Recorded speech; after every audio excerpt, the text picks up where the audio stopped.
ನಾನು ಕೆಲವೊಂದು ಕಡೆ ಹೋಗೀನಿ, ಆ ಊಟ ಟೈಮಿನಾಗ ನನಗೆ ಮೈಕ್ ಕೊಟ್ಟಿರ್ತಾರೆ.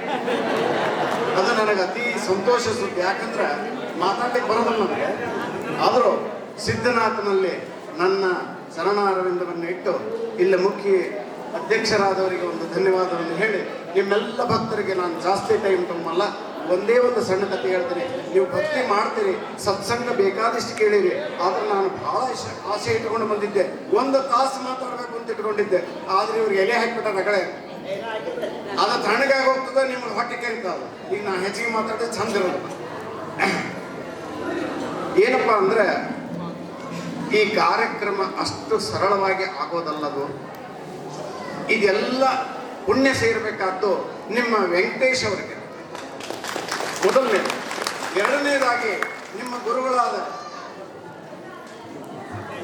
ಅಲ್ಲ ಸತೀಶ್ ಬೆಳಗಿಯವರು ಇದಕ್ಕೆ ಮುಖ್ಯ ಆಚಾರತ್ವ ಹೊಂದಿಕೊಂಡು ಮಾಡಿ ನಡೆಸಿದಂಥ ಕಾರ್ಯಕ್ರಮ.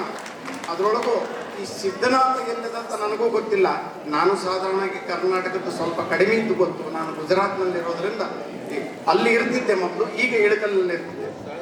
ಈ ವಿಷಯ ಏನು ಅಂದರೆ, ಇಷ್ಟೆಲ್ಲ ಮಾಡಿದಿರಿ, ಆದರೆ ನಮ್ಮಲ್ಲಿ ಭಕ್ತಿ ಅನ್ನೋದೇನು ಅಂತಂದು ವಿಚಾರ ಬೇಕಾದ್ರಾಗ ನಾವು ಬರೀ ಪಾಪಗಳನ್ನ ಮಾಡ್ತಾ ಇರ್ತೀವಿ. ಆದ್ರೆ ನಮಗೆ ಗೊತ್ತಿರೋದು ನಾ ಮಾಡೋದು ನಾನು ಸರಿನೇ. ನಾವೇನು ಮಾಡ್ತಿದ್ರು, ಹೋಗಿ ದೇವರಿಗೆ ಕೈ ಮುಗಿದು ಬಂದ್ಬಿಟ್ರೆ ನಾನು ಬಹಳ ಪುಣ್ಯ ಮಾಡೀನಿ ಅಂತ. ಸಾಧ್ಯ ಇಲ್ಲದ ಮಾತು. ನಿಮ್ಮ ಪಾಪಗಳನ್ನು ತೊಳಿಬೇಕು ಅಂತಂದ್ರೆ ಸಾಧಾರಣವಾಗಿ ನೀವು ಸವಸಬೇಕಾಗತ್ತೆ, ಸಾಧನೆ ಬೇಕಾಗತ್ತೆ. ಒಂದು ಊರಿನಲ್ಲಿ ಒಬ್ಬ ಬ್ರಾಹ್ಮಣನಿದ್ದ. ಅವನು ಅತಿ ಚಿಪುಣ. ಇಷ್ಟು ಚಿಪುಣ ಅಂದ್ರೆ ಹೆಂಡತಿಗೆ ಒಂದು ಸೀರೆ ಸಹಿತ ತಕ್ಕೊಡ್ತಿದ್ದಲ್ಲ. ಅವಳು ಪಾಪ ಹೊಲಕೊಂಡು ಹಾಕೋತಿದ್ಲು, ಮಕ್ಕಳು ಸಹಿತ ಸ್ರಪಿಸ್ತಿದ್ರು, ಹೆಂಡತಿ ಸಹಿತ ಸ್ರಪಿಸ್ತಿದ್ಲು.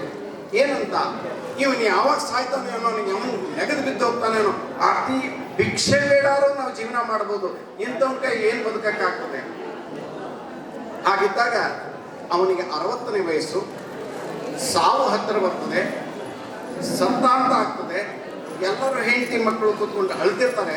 ಚಿತ್ರಗುಪ್ತನಲ್ಲಿ ಆತ್ಮ ಎದುರಿಗೆ, ಯಮುನ ಎದುರಿಗೆ ಚಿತ್ರಗುಪ್ತನ ಹತ್ರ ನಿಂತಿರ್ತದೆ. ಚಿತ್ರಗುಪ್ತ ಹೇಳ್ತಾನೆ, ಇವನು ಯಾವುದೇ ಕಾರಣಕ್ಕೂ ಸ್ವರ್ಗ ಅನ್ನೋ ಹೆಸರು ಸಹಿತ ಹೇಳ್ಬಾರ್ದು, ಬಾಗಿಲು ತೋರಿಸೋದು ದೂರ ಉಳಿತು, ಇವನಿಗೆ ಸ್ವರ್ಗ ಅನ್ನೋದೇ ಹೇಳಂಗಿಲ್ಲ. ಅಂತಹ ಸ್ಥಿತಿ ಒಳಗೆ ಇವನು ಎಷ್ಟು ಪಾಪ ಮಾಡಿರ್ಬೋದು, ಜನ್ಮ ಜನ್ಮ ಎತ್ತಕ್ಕಾಗ್ತದೆ ಅಂದಾಗ ಯಮನಿಗೆ ಒಂದು ಚೂರು ಕರುಣೆ ಬರುತ್ತೆ. ಅವನು ಏನು ಹೇಳ್ತಾನಂತೆ, ಇರಲಿ ಏನಾರ ಆಗಲಿ ನಿನಗೊಂದು ಚಾನ್ಸ್ ಕೊಡ್ತೀನಿ ಅಂತನಂತೆ ಆ ಆತ್ಮಕ್ಕೆ. ಏನು ಅಂದರೆ, 20 ವರ್ಷ ವಾಪಸ್ ಕಳಿಸ್ತೀನಿ, ನೀ ಏನು ಕಳಿಸ್ಬರ್ತೀಯೋ ಸ್ವರ್ಗನಾರು ತೋರಿಸ್ತೀನಿ ನಿನಗೆ, ಅಟ್ಲೀಸ್ಟ್ ಅಷ್ಟನಾರು ಪುಣ್ಯ ಮಾಡ್ಕೊಂಬ ಅಂತ ಹೇಳ್ತಾನಂತೆ. ನಮಗೆ ಮೋಕ್ಷ ಅಂದರೆ ಬಹಳ ಸುಲಭ ಅನ್ಕೊಂಡಿದ್ವಿ. ಒಂದು ಜಿಲೇಬಿ ತಿನ್ನಬೇಕು ಅಂತ ಸಾಯೋ ಟೈಮ್ನಾಗ ಮನಸ್ಸಿತ್ತು ಅಂದರೆ ಮತ್ತೆ ಜನ್ಮ ಎತ್ತಬೇಕಾಗ್ತದೆ. ಮೋಕ್ಷ ಅನ್ನೋದು ಅಷ್ಟು ಸುಲಭ ಅಲ್ಲ. ಎಲ್ಲೋ ಅರಬ್ಬ ಒಳಗೆ ಒಬ್ಬ ಮೋಕ್ಷ ಪಡಿಬಲ್ಲ. ಹಾಗಂದ್ರೆ ಗಂಗಾ ನದಿ ಒಳಗೆ ಸ್ನಾನ ಮಾಡಿಬಿಟ್ರೆ ನಾನು ಪಾವನ ಆಗ್ತೀನಿ, ಕರೆಗೂ ಪಾವನ ಆಗ್ತೀನಿ ಆ ಮನಸ್ಸಿದ್ರೆ. ಅದಕ್ಕೆ ಒಬ್ಬನು ಹೋಗಿ ಗಂಗಾನ ಕೇಳಿದಂತೆ, ಏನು ಅಂದ್ರೆ, ನಾವು ಪಾಪ ಮಾಡಿದ್ದನ್ನು ನೀ ತಗೊಂಡ್ಬಿಡ್ತೀಯ? ಹೌದು ತಗೋತೀನಿ. ನೀ ಏನು ಮಾಡ್ತೀಯ? ನಾನೇನು ಮಾಡಲ್ಲ, ನಾ ಇಟ್ಕೊಂಬಲ್ಲ, ನಾ ಕೊಟ್ಟು ಬಿಡ್ತೀನಿ. ಯಾರಿಗೆ ಕೊಡ್ತೀಯ? ಸಮುದ್ರ ರಾಜನ ಕೊಡ್ತೀನಿ. ಆ ಸಮುದ್ರ ರಾಜನಲ್ಲಿ ಹೋಗಿ ಕೇಳ್ಕೊಡ್ತಾರ, ನೀವೇನು ಮಾಡ್ತೀರಾ? ಅವನು ಹೇಳ್ತಾನಂತೆ, ನಾನು ಇಟ್ಕೊಂಡು ಏನು ಮಾಡಲಿ, ಮೇಘರಾಜ ಕೊಡ್ತೀನಿ, ನಾನು ಮೋಡಕ್ಕೆ ಕೊಡ್ತೀನಿ. ಆವಾಗ ಮೋಡವನ್ನು ಪ್ರಶ್ನೆ ಮಾಡ್ತಾನಂತೆ, ನೀ ಇಟ್ಕೊಂಡು ಏನು ಮಾಡ್ತೇನೆ? ನಾ ಏನು ಇಟ್ಕೊಂಬಲ್ಲ, ನಿಮ್ಮ ತಲೆ ಮೇಲೆ ಮತ್ತೆ ಸುರಿತೀನಿ. ಅರ್ಥ ಮಾಡ್ಕೊಳ್ರಿ, ನಾವು ಮಾಡಿದಂಥ ಪಾಪ ಎಲ್ಲೂ ಹೋಗಲ್ಲ.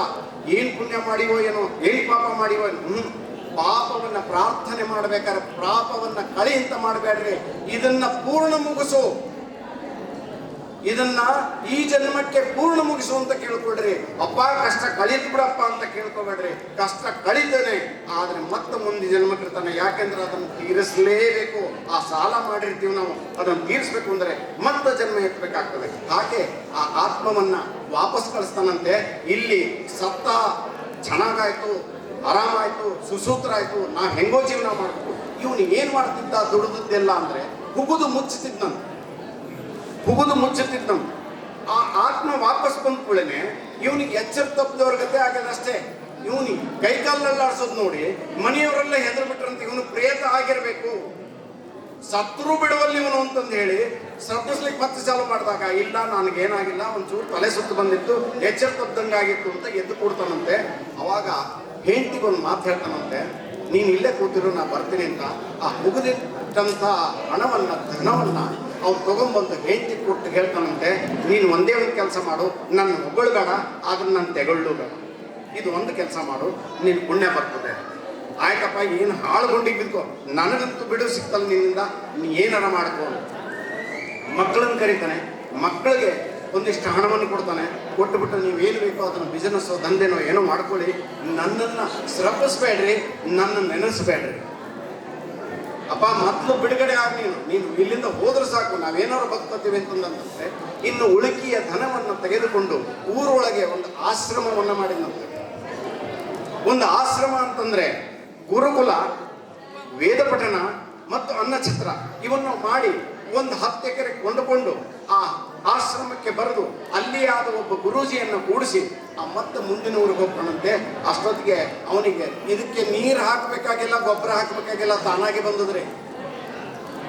ನೀವು ಬಿಟ್ರೆ ನಿಮಗೂ ಬರ್ತದೆ, ಹಂಗಂತ ಗುರುಗಳು ಅಂತ ಬಿಟ್ಕೊಂಡಾರಂತೇನಿಲ್ಲ. ಆದರೆ ಅವನು ಬರ್ತಾ ಬರ್ತಾ ಆ ಗಡ್ಡ ಮೀಸೆ ಎಲ್ಲ ಬಂದ ಮೇಲೆ ಗುರು ಅಂದ ಮೇಲೆ ಇಬ್ಬರು ಚೇಲ, ಇಬ್ಬರು ಶಿಷ್ಯಂದ್ರು, 4 ಜನ ಶಿಷ್ಯಂದ್ರು ಆದ್ರಂತೆ. ಬೇರೆ ಊರಿಗೆ ಹೋದಂತೆ. ಆ ಊರಲ್ಲಿ ಸಹಿತ ಒಂದು ಆಶ್ರಮ ಮಾಡೋದು, ಗುರುಕುಲ ಮಾಡೋದು, ಅನ್ನ ಸಂತರ್ಪಣೆ ಏನು ಬೇಕು ವ್ಯವಸ್ಥೆ ಮಾಡೋದು, ಮತ್ತು ಮುಂದಿನವ್ರಿಗೆ ಹೋಗೋದು. ಇವನಿಗೆ 20 ವರ್ಷ ಟೈಮ್ ಇತ್ತು.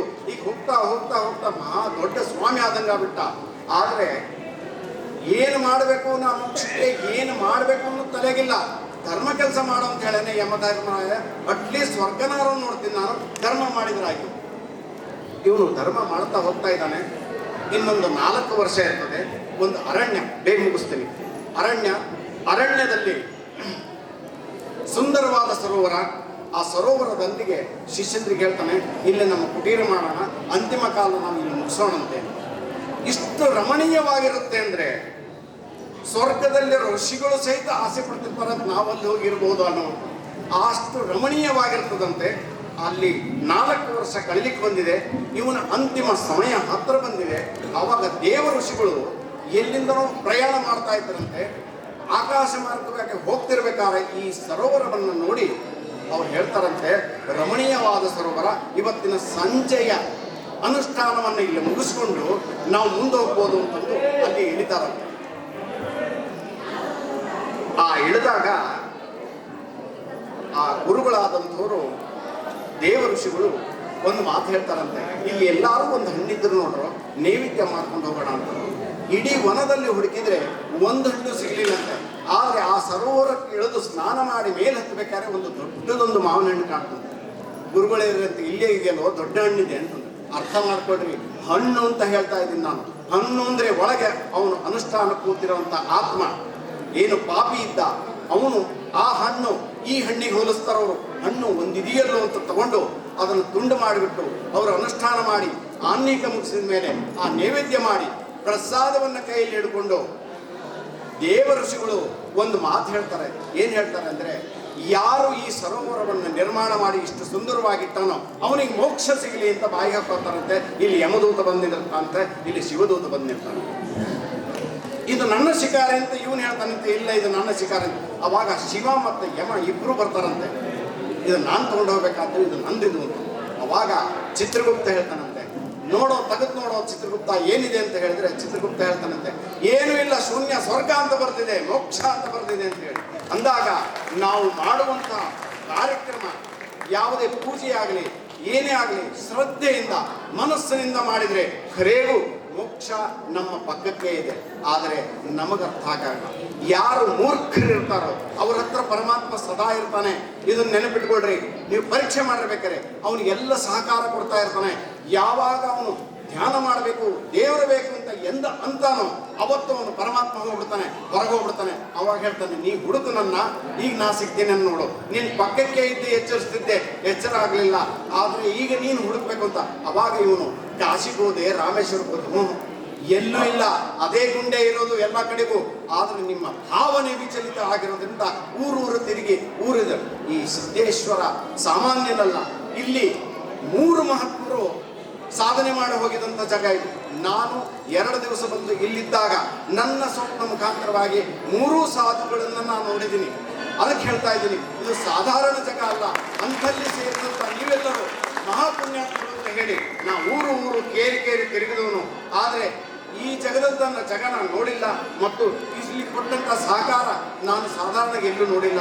ಬಹಳ ಸಹಕಾರ ಕೊಟ್ಟು, ಅದರೊಳಗೂ ಕುಲಕರ್ಣಿ ಬಳಗದವರೆಲ್ಲರೂ ಬಹಳ ಸಹಕಾರ ಕೊಟ್ಟು ಈ ಪರಮಾತ್ಮನ ಸೇವೆ ಫಲ ಪಡಿತಾ ಇದ್ರಿ ಅಂದರೆ ಸಮೃದ್ಧಿಯಾಗಿ ಆಶೀರ್ವಾದ, ಎಲ್ಲರ ಮೇಲೂ ಆಶೀರ್ವಾದ ಇದೆ ಅಂತ ಹೇಳಿ ನಾ